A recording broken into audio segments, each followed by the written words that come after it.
Assalamualaikum warahmatullahi wabarakatuh. Perkenalkan, nama saya Rindiani Putri Partiwi dengan NIM 1947142052. Di sini saya akan menjelaskan tentang apa saja yang dipelajari pada semester ini dalam pembelajaran Bahasa Indonesia lanjutan. Pada pertemuan pertama, kita telah mempelajari tentang sastra sebagai sumber belajar tematik terpadu. Pembelajaran tematik terpadu merupakan salah satu model pembelajaran terpadu yang mengaitkan beberapa tema, beberapa mata pelajaran, sehingga dapat memberikan pengalaman bermakna bagi peserta didik. Selanjutnya, pada pertemuan kedua, kita telah mempelajari tentang strategi pembelajaran sastra di sekolah dasar. Strategi pembelajaran sastra di sekolah dasar terbagi menjadi 3, yaitu strategi strata, strategi kolaborasi, dan strategi akrostik. Penerapan strategi strata sendiri terdapat menjadi 3 langkah, yaitu penjelajahan, interpretasi, dan rekreasi. Pada pertemuan ketiga, yaitu kita mempelajari tentang merancang penerapan strategi pembelajaran sastra di sekolah dasar. Selanjutnya, pada pertemuan keempat, yaitu kita mempelajari tentang pembelajaran kreatif puisi. Pembelajaran kreatif puisi adalah pembelajaran yang menekankan kepada bagaimana guru atau tutor memfasilitasi kegiatan belajar sehingga suasana belajar menjadi kondusif dan nyaman, sehingga anak-anak dapat merangsang untuk melakukan kegiatan-kegiatan kreatif. Selanjutnya, pada pertemuan kelima, kita mempelajari tentang pembelajaran kreatif prosa. Penilaian otentik dalam pembelajaran kreatif memfokuskan pada penilaian pada 3 aspek, yaitu penilaian pemahaman atau kognitif, penilaian sikap, penilaian kreativitas, penilaian keterampilan. Selanjutnya, pembelajaran kreatif prosa yaitu perencanaan, pelaksanaan, dan penilaian. Selanjutnya, pada pertemuan 6 kita mempelajari tentang pembelajaran kreatif drama.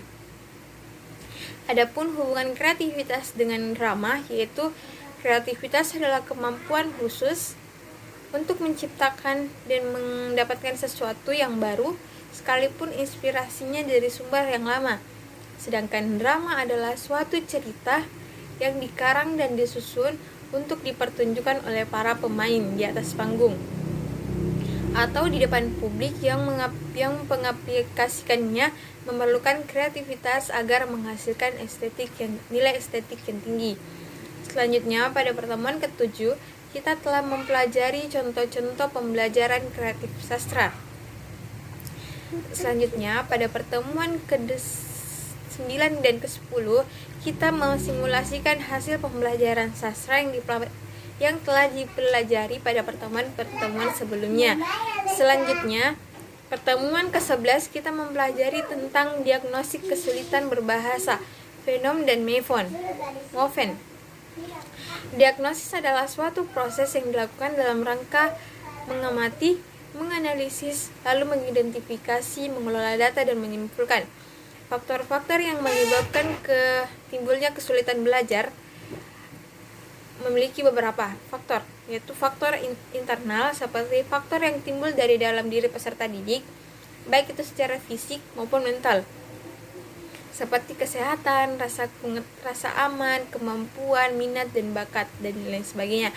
Selanjutnya, faktor eksternal adalah faktor yang datangnya dari luar diri seseorang, baik itu berasal dari lingkungan, sekolah, keluarga, dan masyarakat.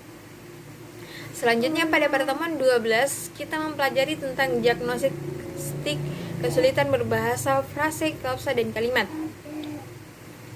Ada beberapa penyebab kesalahan kesulitan dari segi frasa, yaitu kesalahan struktur frasa, salah karena berlebihan, penggunaan reposisi atau kata depan yang tidak tepat, dan salah penggunaan.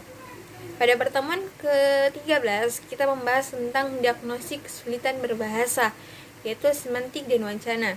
Semantik itu sendiri adalah cabang linguistik yang mempelajari arti dan makna yang terkandung dalam suatu bahasa, kode, atau jenis representasi lain. Pada pertemuan 14, kita mempelajari tentang teknik penilaian dalam pembelajaran bahasa Indonesia, yaitu menyimak dan berbicara. Selanjutnya, pada pertemuan 15, kita telah mempelajari tentang teknik evaluasi dalam pembelajaran bahasa Indonesia, membaca dan menulis. Nah, itulah tadi penjelasan materi yang telah kita pelajari pada semester ini dalam pelajaran bahasa Indonesia lanjutan.